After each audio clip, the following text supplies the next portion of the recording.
At 16, my dad disowned me for my brother's lie. "You're a disgrace," he yelled. 2 weeks later, his pride shattered when he found out the truth. My father looked me dead in the eyes and said, "You're not my son anymore." 16 years old, standing in my own living room, rain pounding against the windows. And the worst part, I hadn't even done anything. But 2 weeks later, the truth came out, and the same man who disowned me couldn't even look me in the eye. If you've ever been blamed for something you didn't do, if you've ever watched someone else lie while you stood there powerless, this story is going to hit hard. So hit that like button, subscribe, and settle in, because this is one of the most satisfying slow burn revenge stories you'll hear today. I used to believe family meant protection, that no matter what happened outside those walls, inside the house you were safe. I was wrong. My name's Ethan, and growing up I was the easy kid. Quiet, good grades, stayed out of trouble. I learned early that the less space I took up, the less trouble found me, because my older brother, Alex, he was the sun in our family's universe. Confident, charming, the kind of guy who could smile at you while slipping the knife between your ribs.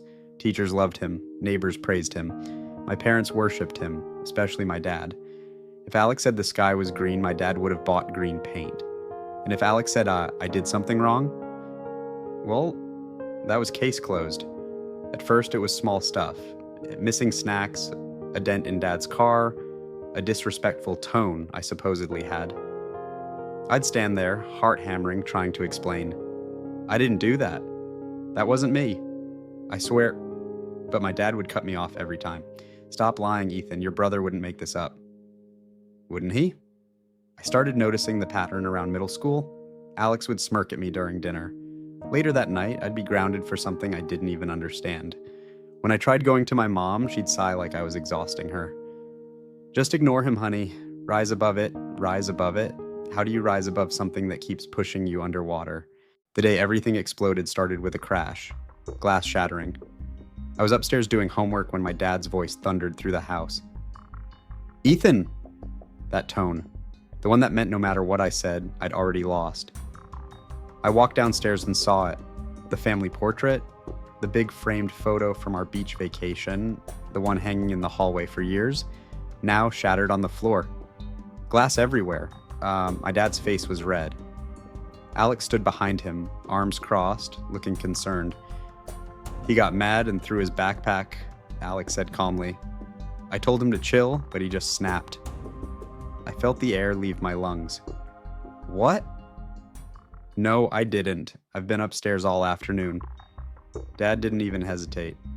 "Don't lie to me." "I'm not lying."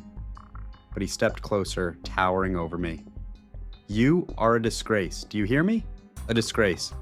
I work too hard to have a son who can't control his temper." Every word hit like a slap. I looked at my mom. She wouldn't meet my eyes. "I didn't do this," I whispered, but it didn't matter. I was grounded indefinitely. Phone taken, laptop gone, door removed from my hinges, because apparently I didn't deserve privacy. That night, I lay on my bed staring at the ceiling, something inside me cracking. Not anger, not even sadness, just emptiness. 2 nights later, I heard Alex laughing in his room. I was getting water when I passed his door. He was on the phone. "Yeah, he totally bought it," Alex snickered. "Dad didn't even let him talk.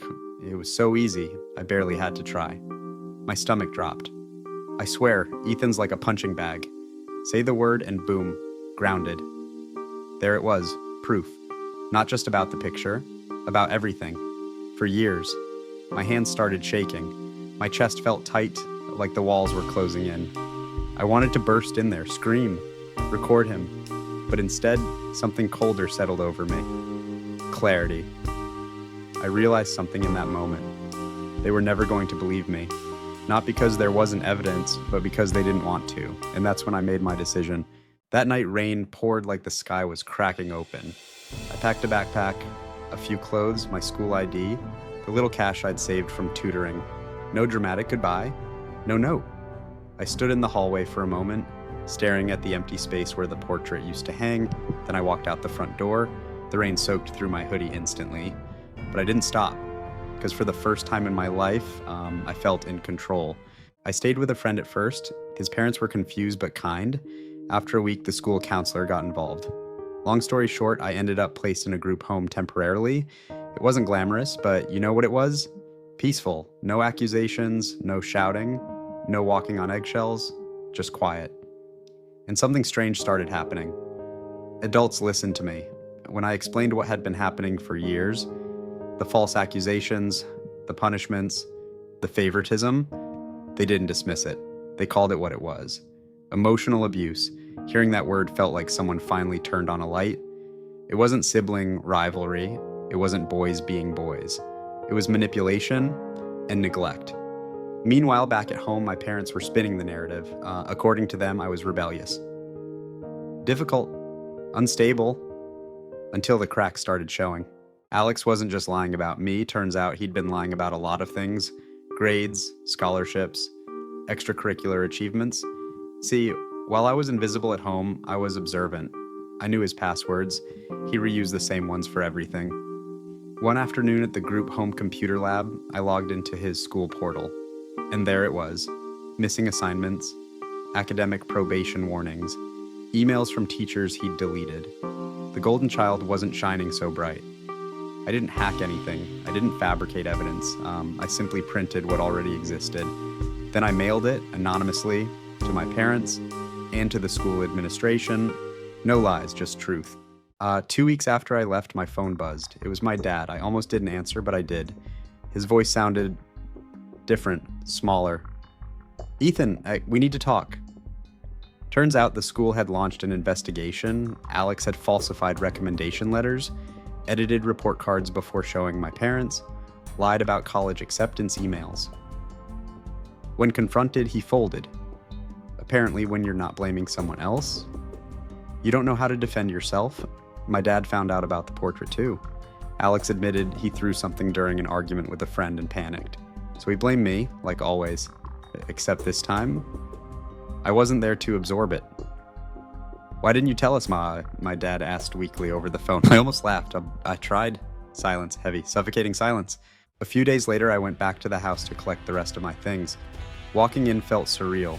Same walls, same couch. But the energy? Completely different.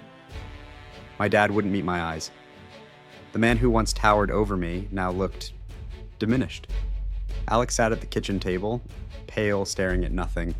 No smirk, no confidence, just consequences. For the first time, I spoke without my voice shaking. You chose him, every time, without listening to me once. My mom started crying.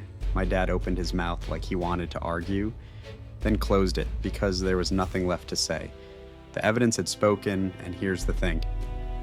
I didn't yell, I didn't insult them, I didn't need to, because the truth had already done what years of arguing couldn't. It shattered their illusion. Just like that portrait on the floor, only this time, they couldn't glue it back together. People think revenge is about destruction, about making someone hurt the way you hurt. But sometimes, the most powerful revenge is stepping out of the role they forced you into.